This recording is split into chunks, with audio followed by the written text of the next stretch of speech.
നമ്മുടെ സംഘടനാ പ്രവർത്തനം ഇല്ലായിരുന്നുവെങ്കിൽ, നിങ്ങൾ ഒന്ന് ആലോചിച്ചു നോക്കൂ, നമ്മുടെ സംഘടനാ പ്രവർത്തനങ്ങൾ ഇല്ലായിരുന്നുവെങ്കിൽ നമ്മുടെ പ്രദേശങ്ങളിൽ എന്തെങ്കിലും ദീനീ ചലനം ഉണ്ടാകുമായിരുന്നു.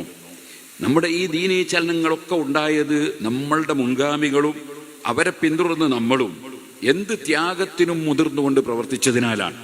നമ്മുടെ നാടുകളിൽ സുന്നി വിദ്യാഭ്യാസ ബോർഡിൻ്റെ മദ്രസകൾ അത് സ്ഥാപിക്കുമ്പോൾ എത്ര പ്രയാസങ്ങൾ അനുഭവിച്ചവരാണ് നമ്മുടെ മാനേജ്മെൻറ്റിൻ്റെയും അതുപോലെ മദ്രസയുടെയും കാര്യത്തിൽ പ്രവർത്തിച്ച ആളുകൾ എന്ന് നമുക്കെല്ലാവർക്കും അറിയാം.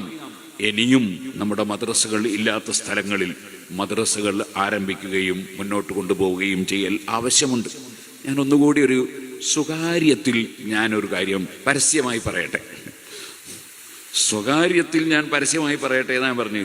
ഞാൻ സ്വകാര്യം പറഞ്ഞാൽ ഇത് സ്വകാര്യം ആവില്ല എന്ന് എനിക്ക് നല്ല ബോധമുണ്ട്. അതുകൊണ്ടാണ് ഞാൻ സ്വകാര്യത്തിൽ പരസ്യമായിട്ട് പറയട്ടെ എന്ന് പറഞ്ഞത്. നമ്മുടെ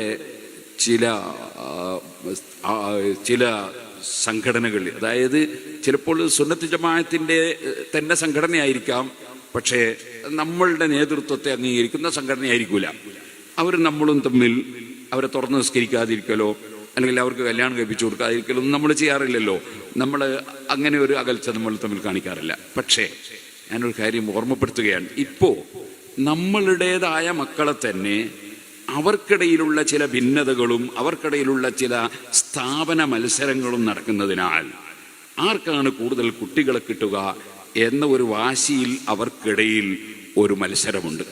ആ മത്സരത്തിൻ്റെ പേരിൽ നമ്മളെ വീട്ടിലെ കുട്ടികളെ തന്നെ കൂട്ടിക്കൊണ്ടുപോയി അവരുടെ സ്ഥാപനങ്ങളിലേക്ക് ചേർപ്പിക്കാനുള്ള പരിശ്രമങ്ങൾ അവർ നടത്തുന്നുണ്ട് എന്ന ഒരു ബോധം നമ്മുടെ പ്രവർത്തകർക്കുണ്ടാകണം. കാരണം നമ്മുടെ മക്കളായി തന്നെ വളരണം, നമ്മുടെ മക്കളായി തന്നെ ഉയരണം. അതിൻ്റെ ഗുണഫലങ്ങൾ ഞാൻ നിങ്ങളോട് പറയേണ്ടതില്ല. അൽഹംദുലില്ലാഹ്, ഇന്ന് പുറത്തു നിന്ന് വീക്ഷിക്കുന്ന ആർക്കും അറിയാമല്ലോ നമ്മൾ ദീനീ പ്രവർത്തകന്മാരാണ്. അതുകൊണ്ട് തന്നെ ശണ്ട കൂടാനില്ല, ശണ്ട കൂടുന്നവരുടെ വിഷയത്തിൽ ഏർപ്പെടാനുമില്ല. അതേപോലെ തന്നെ നമ്മൾ ആവശ്യമില്ലാത്ത ഒന്നും പറയാൻ പോകുന്നില്ല. പറയാത്തത് കൊണ്ട് തന്നെ പിന്നീട് അതിന് എന്തെങ്കിലും ഒരു ക്ഷമാപണത്തിന് പോകേണ്ട ആവശ്യവും നമ്മളെ കൊണ്ട് വരുന്നില്ല. നമ്മളുടെ റൂട്ടിൽ നമ്മളെ സംഘടനയുമായി മുന്നോട്ട് പോവുകയാണ്. അവിടെ നമുക്ക് പറയാനുള്ളതൊന്നും പറയാതിരിക്കുകയും ഇല്ല. പറയേണ്ടതെല്ലാം പറയേണ്ട സമയത്ത് കൃത്യമായി പറയും. അതിന് യാതൊരു മടിയും നമ്മുടെ സംഘടനാ നേതാക്കൾക്കോ നമ്മുടെ പണ്ഡിത സഭക്കോ ആർക്കും ഉണ്ടാവുകയും ഇല്ല.